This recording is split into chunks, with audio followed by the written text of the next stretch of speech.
ನಮಸ್ಕಾರ ಫ್ರೆಂಡ್ಸ್, ಹೆಂಗದಿರಿ ಎಲ್ಲ? ನೀವೆಲ್ಲರೂ ಆರಾಮದಿರಿ ಅನ್ಕೊಂತ ಬರ್ರಿ ಇವತ್ತಿನ ವಿಡಿಯೋನ ಚಲೋ ಮಾಡೋಣ ಅಂತ ರಾತ್ರಿ ಊಟಕ್ಕೆ ಬೆಂಡೆಕಾಯಿ ಪಲ್ಯ ಮತ್ತು ಚಪಾತಿ ಮಾಡಿದ್ರಾಯ್ತು ಅನ್ಕೊಂಡೆ. ಚಪಾತಿ ಜೊತೆ ಬೆಂಡೆಕಾಯಿ ಪಲ್ಯ ಅಷ್ಟೇ ಸರಿ ಹೋಗೋದಿಲ್ಲ, ಇನ್ನೇನಂದ್ರೆ ದಾಲ್ ಮಾಡೋಣ ಅನ್ಕೊಂಡೆ. ಬಟ್ ಇವ್ನು ತರಕಾರಿ ತಗೊಂಬಂದು 4-5 ದಿವಸ ಆಗ್ತಾ ಬಂತು, ಫ್ರಿಜ್ಜಲ್ಲಿ ಇಟ್ಟಿರೋದು ಹಂಗಾಯ್ತು. ಹಂಗೆ ಬೆಂಡೆಕಾಯಿ ಪಲ್ಯನ ಮಾಡಿ ಮುಗಿಸ್ಬಿಟ್ರೆ, ತರಕಾರಿ ಖಾಲಿ ಮಾಡಿಬಿಟ್ರೆ ಸಮಾಧಾನ ಇರ್ತೈತಿ. ಇಲ್ಲಾಂದ್ರೆ ಇನ್ನು ಒಂದೊಂದೇ ಕೊಳ್ತಾ ಹೋಗ್ತಾ ಇರುತ್ತೆ. ಫಸ್ಟ್ ಬೆಂಡೆಕಾಯಿ ಪಲ್ಯನ ಮಾಡ್ಬಿಡೋಣ ಅನ್ಕೊಂಡೆ. ಇನ್ನು ಪ್ರತಿ ತಿಂಗಳು 24 ತಿಂಗಳು ಕೂಡ ಬೆಂಡೆಕಾಯಿ ತರಕಾರಿ ಇದ್ದೇ ಇರುತ್ತೆ ಮಾರ್ಕೆಟ್ ಒಳಗೆ. ಇನ್ನು ಎಲ್ಲ ತಿಂಗಳಿದ್ದಂಗೆ ಈ ತಿಂಗಳಲ್ಲಿ ಜಾಸ್ತಿ ಲಾಳ್ ಇರುತ್ತೆ ಫ್ರೆಂಡ್ಸ್. ಯಾವಾಗಲೂ ಲಾಳ್ ಇದ್ದೇ ಇರುತ್ತೆ ಬೆಂಡೆಕಾಯಲ್ಲಿ. ಅದು ಈ ಸೀಸನಲ್ಲಂತೂ ಸಿಕ್ಕಾಪಟ್ಟೆ ಲಾಳ್ ಇರುತ್ತೆ. ಇದರಲ್ಲಿ ಏನಾರ ಬೆಂಡೆಕಾಯಿ ಪಲ್ಯದೊಳಗೆ ಚೂರೇ ಚೂರು ನೀರು ಹಾಕಿದ್ರು ಕೂಡ ಬೆಂಡೆಕಾಯಿ ಪಲ್ಯ ಟೇಸ್ಟೇ ಹೋಗ್ಬಿಡುತ್ತೆ, ಟೇಸ್ಟೇ ಬರಲ್ಲ, ಸಿಕ್ಕಾಪಟ್ಟೆ ಲಾಳ್ ಬಿಟ್ಬಿಡುತ್ತೆ. ಅದು ಈ ತಿಂಗಳಲ್ಲಿ ಮಾತ್ರ. ಅದಕ್ಕೆ ನೀರು ಹಾಕದೇನೆ ಮಾಡಬೇಕು, ಚೆನ್ನಾಗಿರುತ್ತೆ. ಯಾವುದೇ ತಿಂಗಳಲ್ಲಿ ಆದರೂ ಕೂಡ ನೀರು ಹಾಕದೆ ಮಾಡಿದರೆ ನಡೆಯುತ್ತೆ, ಚೆನ್ನಾಗಿರುತ್ತೆ. ಒಂಚೂರು ಚೂರು ಎಣ್ಣೆ ಜಾಸ್ತಿ ಹಾಕ್ಬಿಟ್ರೆ ಮಾಡಿದರೆ ಚೆನ್ನಾಗಿರುತ್ತೆ. ಸೊ ಹಂಗಂತ ಜಾಸ್ತಿ ಎಣ್ಣೆ ಯೂಸ್ ಮಾಡಿ ಮಾಡಬೇಕಂತನೂ ಏನಿಲ್ಲ, ಚೆನ್ನಾಗಿ ಹುರಿದ್ಬಿಟ್ಟು ಮಾಡಿದ್ರೆ ಸಿಕ್ಕಾಪಟ್ಟೆ ರುಚಿ ಇರುತ್ತೆ. ಸೊ ಅದನ್ನೇ ಮಾಡ್ತಾ ಇದ್ದೆ. ಇನ್ನು ನೀವು ಕೇಳಾಕತ್ತಿದ್ರಲ್ಲ, ಮಕ್ಕಳಿಗೆ ಸಂಡೇ ಮಾತ್ರ ಯಾಕೆ ಚಹಾ ಕೊಡ್ತೀರಿ, ನೀವು ಮಾತ್ರ ದಿನ ಕುಡಿತೀರಿ ಚಹಾನ, ಮಕ್ಕಳಿಗೆ ಸಂಡೇಗೊಮ್ಮೆ ಯಾಕೆ ಚಹಾ ಕೊಡಾಕತ್ತೀರಿ ನೀವು, ಪಾಪ ಅನ್ಸಂಗಿಲ್ಲೇನ ನಿಮಗೆ ಅವ್ರನ್ನ ಬಿಟ್ಟು ಚಹಾ ಕುಡಿಯಾಕಂತ ಕೇಳಾಕತ್ತಿದ್ರಿ. ಅದೇನು ಹೆಲ್ದಿ ಡ್ರಿಂಕ್ ಅಲ್ರಿ ಅಲ್ಲ ಫ್ರೆಂಡ್ಸ, ದಿನ ಕೊಟ್ಬಿಡೋಣ ಅಂತ ಅನ್ನೋಕ್ಕೆ. ಅದು ಅನ್ಹೆಲ್ದಿ ಅಂತ ನಿಮಗೂ ಗೊತ್ತೈತಿ ಚಹಾ. ಆದರೆ ನಮಗೇನೋ ಅಭ್ಯಾಸ ಆಗೋಗ್ಬಿಟ್ಟೈತಿ, ಗಂಡ ಹೆಂಡತಿಗೆ ದಿನ ಅದು ಚಹಾ ಇಲ್ಲ ಅಂದರೆ ಮುಂದಿನ ಕೆಲಸನೇ ಇಲ್ಲ, ಅದು ತಲೆನೇ ಓಡಲ್ಲ ಅನ್ನೋ ರೀತಿ ನಮ್ಗೆ ಅಭ್ಯಾಸ ಆಗ್ಬಿಟ್ಟಿದೆ. ನಮ್ಮ ಥರನ ಮಕ್ಕಳಿಗೂ ಕೂಡ ಅಭ್ಯಾಸ ಮಾಡಬಾರ್ದು ಅಂತ ಮುಂಚೆಯಿಂದ ನಾನು ಮಾಡಿರೋ ಅಂಥದ್ದು ರೂಲ್ಸ್ ಅದು. ಸಂಡೇಗೊಮ್ಮೆ ಮಾತ್ರ ನಾನು ಚಹಾ ಕೊಡುವಂಥದ್ದು.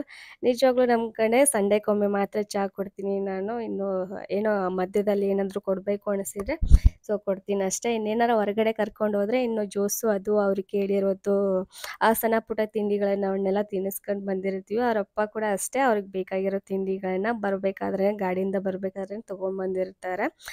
ಮನೆಯಲ್ಲಿ ಕೂಡ ನನಗೆ ಎಷ್ಟಾಗುತ್ತೋ ಅಷ್ಟು ಹೆಲ್ದಿಯಾಗಿಯೇ ನಾನು ಮಾಡಿಕೊಡ್ತೀನಿ. ಬೆಳಗ್ಗೆ ಬಿಸಿ ರೊಟ್ಟಿ ಮಾಡಿ ಇನ್ನು ಕೊಟ್ಬಿಡ್ತೀನಿ, ಅವ್ರು ತಿನ್ಕೊಂಡು ಸ್ಕೂಲ್ಗೆ ಹೋಗ್ತಾರೆ. ಇನ್ನು ಜಾಸ್ತಿ ನಾವು ನಾಷ್ಟ ಮಾಡೋಕ್ಕೆ ಹೋಗಂಗಿಲ್ಲ, ಯಾಕಂದರೆ ಅದು ಅಷ್ಟು ಇನ್ನು ಬಿಸಿ ಬಿಸಿ ರೊಟ್ಟಿ ಮಾಡಿಕೊಟ್ರೆ ಚೆನ್ನಾಗಿರುತ್ತೆ ಮಕ್ಕಳಿಗೆ ಬೆಳಗ್ಗೆ. ಇನ್ನು ಇಲ್ಲಾಂದರೆ ಸಜ್ಜಕ ಮಾಡಿಕೊಡ್ತೀನಿ, ಸಜ್ಜಕ ಮಾಡಿ ಕೊಟ್ಟನೆ ಅಂದರೆ ಕುಡ್ಕೊಂಡು ಸ್ಕೂಲ್ಗೆ ಹೋಗ್ತಾರೆ, ಹಾಲು ಸಜ್ಜಕ ಉಂಡ್ಕೊಂಡು ಸ್ಕೂಲ್ಗೆ ಹೋಗ್ತಾರೆ.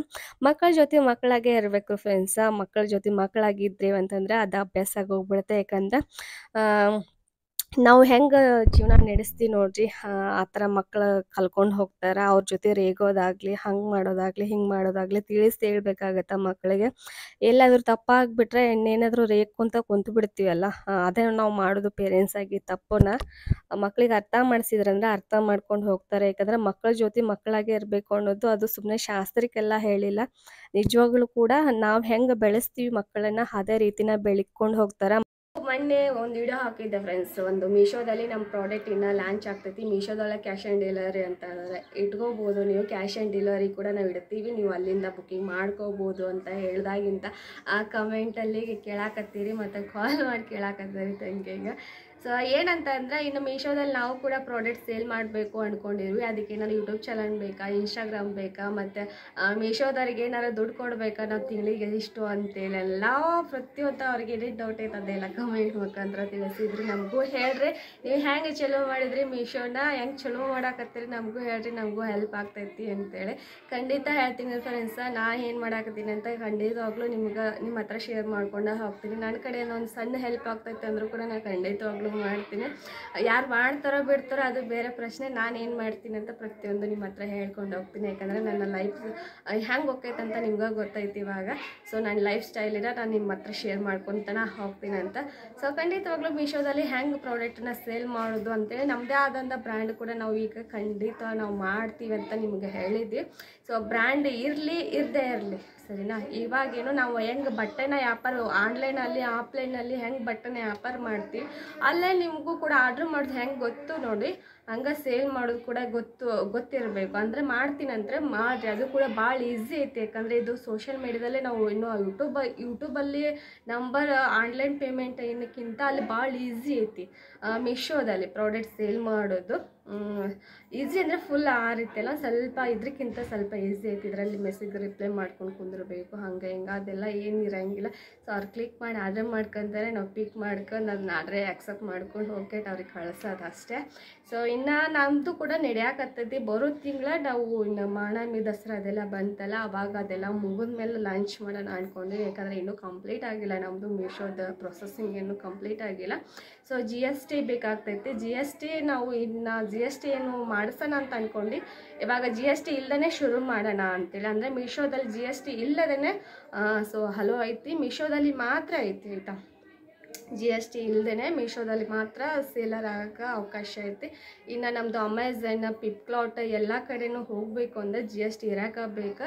ಸೊ ಇವಾಗ ಸದ್ಯಕ್ಕೆ ನಾವು ಮೀಶೋನ ಅಷ್ಟೇ ನಾವು ಯೂಸ್ ಮಾಡಬೇಕು ಅಂದ್ಕೊಂಡಿದ್ದೀವಿ. GST ಇಲ್ಲದೇ GST ಮಾಡಿಸ್ಬೇಕು ಕಂಪಲ್ಸರಿ. GST ಮಾಡಿಸೋದಾದರೆ 5000 ಖರ್ಚಾಗುತ್ತೆ. ಅದು ಕೂಡ ವಿಚಾರಿಸಿದ್ದೀವಿ ನಾವು, 5000 ಖರ್ಚಾಗುತ್ತೆ GST ನಂಬರ್ ಅದೆಲ್ಲ ಇರಬೇಕಂದ್ರೆ. GST ನಂಬರ್ ಇತ್ತು ಅಂದರೆ ಸೊ ಆಲ್ ಓವರ್ ಇಂಡಿಯಾ ಕೂಡ ಮಾಡ್ಬೋದು. ಬಟ್ ಇವಾಗೇನೋ ಕರ್ನಾಟಕದ ಇಂಡಿಯಾದಲ್ಲಷ್ಟೇ, ಅಂದರೆ ಇಂಡಿಯಾದಲ್ಲಷ್ಟೇ ನಾವು ಪ್ರಾಡಕ್ಟನ್ನ ಕಳಿಸ್ಕೊಡ್ಬೋದು ಮೀಶೋಯಿಂದ. ಇನ್ನು ಇಂಡಿಯಾ ಬಿಟ್ಟು ಬೇರೆ ದೇಶಕ್ಕೆ ಕಳಿಸ್ಬೇಕು ಅಂತಂದರೆ ಸೊ GST ಕಂಪಲ್ಸರಿ ಇರಬೇಕು ಅಂತ ಮೀಶೋದರ ರೂಲ್ಸನ್ನು ಮಾಡ್ಯಾರ. ಹೆಂಗೆ ಯೂಟ್ಯೂಬ್ಗಳ ರೂಲ್ಸ್ ಇರುತ್ತೋ ಹಂಗೆ ಮೀಶೋದವ್ರದ್ದು ಒಂದು ಸ್ವಲ್ಪ ರೂಲ್ಸ್ ಅದು. GST ಇತ್ತಂದರೆ ಫ್ಲಿಪ್ಕಾರ್ಟ್, ಮೀಶೋ ಅಲ್ಲಿ ಇಲ್ಲಿ ಎಲ್ಲ ಕಡೆ ಪ್ರಾಡಕ್ಟ್ ನಮ್ಮದು ಲಾಂಚ್ ಆಗ್ತಿತ್ತು. ಬಟ್ ಸದ್ಯಕ್ಕೆ ಮೀಶೋದಲ್ಲಿ ಮಾತ್ರ ಅದು GST ಇಲ್ಲದೇ ಶುರು ಮಾಡೋಕತ್ತೀವಿ. ಮುಂದೆ ನೋಡೋಣ ಅಂತ ಕಂಪಲ್ಸರಿ GST ಮಾಡಬೇಕು ಅಂತ ಐತಿ. ಸದ್ಯಕ್ಕೆ ಅಂಕರು ಏನಿಲ್ಲ ಸರಿ. ನಮ್ಮ ಇಂಡಿಯಾದಲ್ಲಿ ಕರ್ನಾಟಕದಲ್ಲಿ ಸೇಲ್ ಮಾಡೋಕ್ಕೆ GST ಏನು ಅವಶ್ಯಕತೆ ಇಲ್ಲ ಅಂತ ಮೀಶೋದವ್ರು ಹೇಳ್ಯಾರ. ಸೊ ಇದಿಷ್ಟು ಮೀಶೋದ ಬಗ್ಗೆ ಆಗಿತ್ತು. ಇನ್ನು ಮೀಶೋದನ್ನ ಡೌಟ್ ಕೇಳಿದ್ರಲ್ಲ, ಮೀಶೋ ಹೆಂಗೆ ಚಲೋ ಮಾಡಬೇಕು, ಅವ್ರಿಗೆ ಮೀಶೋದವ್ರಿಗೆ ದುಡ್ಡು ಕೊಡಬೇಕಾ ಅಂತೇಳಿ. ಏನೂ ಇಲ್ಲ ಫ್ರೆಂಡ್ಸ್, ಝೀರೋ ಏನು ಬ್ಯಾಲೆನ್ಸ್ ಅವರಿಗೆ ರೊಕ್ಕ ಕೊಡಬೇಕು, ಕಮಿಷನ್ ಕೊಡಬೇಕು, ಇನ್ನು ತಿಂಗಳ ಇಷ್ಟು ಅಂತ ಸೇಲ್ ಮಾಡೋಕ್ಕೆ ದುಡ್ಡು ಕೊಡಬೇಕು ಅಂತೇಳಿ ಏನಿಲ್ಲ. ಮತ್ತು ಇನ್ನಾದರೂ ನಿಮ್ಗೆ ಡೌಟ್ ಬರ್ಬೋದು, ಹಾಗಿದ್ರೆ ನಮ್ಮ ಪ್ರಾಡಕ್ಟ್ ಮೀಶೋದೊಳಗೆ ಆ್ಯಪ್ ಒಳಗೆ ಯಾಕೆ ಇಟ್ಕೊತಾರ ಅಂತೇಳಿ. ಏನೂ ಲಾಭ ಇಲ್ಲ ಅಂದರೆ ಯಾಕೆ ಇಟ್ಕೊತಾರ ಅಂತೇಳಿ ಅದು ನಮಗೆ ಗೊತ್ತಿಲ್ಲ. ಯಾಕಂತಂದ್ರೆ ಸೊ ಮೀಶೋ ಅನ್ನೋದು ದೊಡ್ಡ ಸಮುದ್ರ, ನಿಮ್ಗೆ ಗೊತ್ತೈತಿ. ಮೀಶೋದೊಳಗಿಂತ ಸಾಮಾನು ಸಿಗಂಗೆ ಇಲ್ಲ ಅಂತೆಲ್ಲ, ಎಲ್ಲ ಸಿಗುತ್ತೆ. ಅದಕ್ಕಿಂತ ದೊಡ್ಡದು ಅಂತಂದರೆ ಇನ್ನು ಅಮೆಝಾನ್, ಫ್ಲಿಪ್ಕಾರ್ಟ್, ಅಂದರೆ ಫ್ಲಿಪ್ಕಾರ್ಟ್ ಮೀಶೋ ಒಂದೇ ಆಗಿರುತ್ತೆ. ಇನ್ನು ಅಮೆಝಾನಲ್ಲಿ ಸಿಕ್ಕಾಪಡೆ ದೊಡ್ಡ ಸಮುದ್ರ ಫ್ರೆಂಡ್ಸ್ ಅದು. ಮೀಶೋದಲ್ಲಿ ಅಂದರೆ ಅಮೆಝಾನಲ್ಲಿ ಮಾಡಬೇಕಂದ್ರೆ ಕಂಪಲ್ಸರಿ GST ಬೇಕು, ಅದಕ್ಕೋಸ್ಕರ ಮಾಡಿಲ್ಲ ನಾನು. ಇನ್ನು ಕೇಳಿದ್ದೆ ನಾನು ನಿಮಗೆ ಡೌಟ್ ಅಂತಂದರೆ ಏನು ಇಲ್ಲದೇನೆ ಡೌಟ್ ಬರುತ್ತೆ ನಿಮಗೆ ಏನಂತಂದರೆ, ಮತ್ತು ಅವ್ರಿಗೇನು ಲಾಭ ಇಲ್ಲದೆ ನಮ್ಮ ಪ್ರಾಡಕ್ಟ್ ಅವ್ರ ಆ್ಯಪಲ್ಲಿ ಯಾಕೆ ಇಟ್ಕೊಂತಾರೆ ಅಂತ, ಹೌದಲ್ವಾ. ಸೊ ಯಾಕೆ ಅಂತಂದ್ರೆ ಸೊ ಇವಾಗ ನಾವು ಸೇಲ್ ಮಾಡ್ತೀವಲ್ಲ, ಅಂದರೆ ನಮ್ಗೆ ಮೀಶೋದಲ್ಲಿ ಆರ್ಡ್ರ್ ಬಂದ ತಕ್ಷಣ ಅದನ್ನು ನಾವು ಎಕ್ಸೆಪ್ಟ್ ಮಾಡಿಕೊಂಡು ಅದನ್ನು ನಾವು ಆರ್ಡ್ರ್ ಕಳಿಸ್ಕೊಡ್ತೀವಲ್ಲ, ಅದೇ ಹೆಂಗೆ ಅಂತ ನೀವು ಕೇಳಿರಲ್ಲ. ಅದು ಹೆಂಗಂದ್ರೆ ಮೀಶೋದರ ಬಂದು ಮನೆಗೆ ಬಂದು ತಗೊಂಡು ಹೋಗ್ತಾರೆ. ಅದಕ್ಕಂತ ಒಂದು ಸ್ವಲ್ಪ ಪ್ರೊಸೆಸಿಂಗ್ ಅದಾವೆ. ಅದಕ್ಕೆ ಬೇಕಾದ್ರೆ ನಂದು ಎಲ್ಲ ಫುಲ್ ಕಂಪ್ಲೀಟಾಗಿ ಮುಗಿತೈತಲ್ಲ, ಪ್ರೊಸೆಸಿಂಗ್ ಎಲ್ಲ ಮೀಶೋದೆಲ್ಲ ಮುಗಿತೈತಲ್ಲ, ಅವಾಗ ಒಂದು ವಿಡಿಯೋ ಮಾಡ್ತೀನಿ, ಅವಾಗ ನಿಮಗೆಲ್ಲ ಕ್ಲಾರಿಟಿ ಕೊಡ್ತೀನಿ ಅಂತ. ಯಾಕಂದರೆ ಇನ್ನೂ ನಂದು ಅರ್ಥನ ಐತಿ, ಎಲ್ಲಿವರೆಗೂ ಬಂದೈತೆ ಅಂತಂದ್ರೆ ಸೊ ನಂದು ಎಲ್ಲ ಮುಗಿದು ಸೇಲರ್ದು ಅಕೌಂಟ್ ಎಲ್ಲ ಮುಗಿದು ಬಿಟ್ಟು ಸೊ ಇವಾಗ ಜಿಮೇಲ್ಗೆ ನನ್ನ ಅಕೌಂಟು, ನನ್ನ ಇದು ಬ್ಯಾಂಕ್ ಅಕೌಂಟ್ ಅವರಿಗೂ ನಿಂತೈತೆ ಅಷ್ಟೇ. ಅದನ್ನ ಈಗ ಹೇಳಿದ್ರು ಅರ್ಥ ಆಗಂಗಿಲ್ಲ. ಸೊ ಅದಕ್ಕಾಗಿ ಇದೆಲ್ಲ ಕಂಪ್ಲೀಟಾಗಿ ಮುಗಿದು ಬಿಡಲಿ ಮೀಶೋದು ನಂದೆಲ್ಲ, ಅದರಲ್ಲೆಲ್ಲ ನಾನು ಪ್ರಾಡಕ್ಟ್ ಆಗೋಕ್ಕೆ ಶುರು ಮಾಡಲಿ. ಅವಾಗೆಲ್ಲ ಫುಲ್ ಒಂದು ವಿಡಿಯೋ ಮಾಡಿಬಿಡ್ತೀನಿ ನಾನು. ಸೊ ಹೆಂಗೆ ಏನು ಅದ ಸ್ಕ್ರೀನ್ ರೆಕಾರ್ಡ್ ಮುಖಾಂತರ ನಾನು ಮಾಡಿದ್ದೆ ಅಂದರೆ ನಿಮಗೂ ಗೊತ್ತಾಗ್ಬಿಡ್ತೈತೆ. ಇನ್ನೊಂದು ಏನಂತ ಡೌಟ್ ಅಂದರೆ, ಮೀಶೋದಲ್ಲಿ ದುಡ್ಡು ಕೊಡೋ ಅವಶ್ಯಕತೆ ಇಲ್ಲ, ಮೀಶೋದರಿಗೆ ದುಡ್ಡು ಕೊಡಬೇಕಂತ ಇಲ್ಲ. ಇವಾಗೇ ನಾವು ಪ್ರಾಡಕ್ಟನ್ನು ನಾವು ಇವಾಗ ಆಲ್ರೆಡಿ ನಾವು ಯೂಟ್ಯೂಬಲ್ಲಿ ಸೇಲ್ ಮಾಡೋಕತ್ತೀವಲ್ಲ, ಯೂಟ್ಯೂಬಲ್ಲಿ ಆರ್ಡ್ರ್ ಬಂದ ತಕ್ಷಣ ನಾವು ಆರ್ಡ್ರ್ ಎಕ್ಸೆಪ್ಟ್ ಮಾಡಿಕೊಂಡು ಆನ್ಲೈನ್ ಪೇಮೆಂಟ್ ತೊಗೊಂಡು ಸೊ ನಾವೇನು ಇವಾಗ ಈ ಪ್ರೊಫೆಷ್ನಲ್ ಅವ್ರಿಗೆ ಹಾಕಿ ಬರ್ತೀವಲ್ಲ, ಅದೇ ರೀತಿನ ಪ್ರೊಫೆಷ್ನಲ್ ಅವ್ರಿಗೆ ನಾವು ದುಡ್ಡು ಕೊಡ್ತೀವಿ ನೋಡಿ, ಇಷ್ಟು ಅಂತ ಒಂದು ಪಾರ್ಸಲಿಂದ ಇಷ್ಟು ಅಂತ ನಾವು ಕೊಟ್ಟಿರ್ತೀವಿ. ಪ್ರೊಫೆಷ್ನಲ್ ಅವರಿಗೆ ಕೊಟ್ಟಿರ್ತೀವಿ. ಇನ್ನು DCC ಮುಖಾಂತರ ಹಾಕಿದ್ರೆ ಅವ್ರಿಗೆ ಕೊಟ್ಟಿರ್ತೀವಿ, ಇಲ್ಲ ಅಂದರೆ ಪೋಸ್ಟ್ನವ್ರಿಗೆ ಹಾಕಿದ್ರೆ ಪೋಸ್ಟ್ನವ್ರಿಗೆ ಕೊಟ್ಟಿರ್ತೀವಿ. ಅದೇ ರೀತಿನ ಒಂದು ಪ್ರಾಡಕ್ಟಿಂದ ಇಷ್ಟು ಅಂತೇಳಿ ಮೀಶೋದವ್ರಿಗೂ ಇರುತ್ತೆ. ಅದನ್ನು ಬಿಟ್ಟರೆ ಅವರೇ ಬಂದು ಮನೆಗೆ ಬಂದು ಪಾರ್ಸಲನ್ನು ತೊಗೊಂಡು ಹೋಗ್ತಾರೆ ಅಷ್ಟೇ. ಅದನ್ನು ಬಿಟ್ಟರೆ ಬೇರೆ ಈ ಮೀಶೋದವ್ರಿಗೆ ತಿಂಗಳಿಗೆ ಇಷ್ಟು ದುಡ್ಡು ಕೊಡಬೇಕು ಅದು ಕೊಡಬೇಕು ಅಂತ ಏನಿಲ್ಲ ರೀ ಫ್ರೆಂಡ್ಸ. ಮಾಡ್ತೀನಿ ಅಂತಂದ್ರೆ ಭಾಳ ಜೀವನ ಕಟ್ಕೊಂಡವ್ರು ಅದಾರ, ಇದ್ರ ಟೆನ್ಷನ್ ಇರೋಂಗಿಲ್ಲ. ಮಾಡ್ತೀನಿ ಅನ್ನೋರು ಮೀಶೋ ಸೇಲರ್ ಅಕೌಂಟನ್ನ ಓಪನ್ ಮಾಡಿರಿ. ಸೊ ನಾನು ಹೇಳ್ಕೊಂಡೆ ಹೋಗ್ತೀನಿ ಸ್ಟೆಪ್ ಬೈ ಸ್ಟೆಪ್ ನಾ ಹೆಂಗೆ ಮಾಡ್ತೀನಿ ಅಂತೇಳಿ. ಅಂದರೆ ನಂದು ಫುಲ್ ಕಂಪ್ಲೀಟಾಗಿ ಮುಗಿದು ಬಿಡಲಿ, ಸ್ವಲ್ಪ ಟೈಮ್ ಹಿಡಿತೈತಿ ಇದಕ್ಕೋಸ್ಕರ ಅಂತೇಳಿ.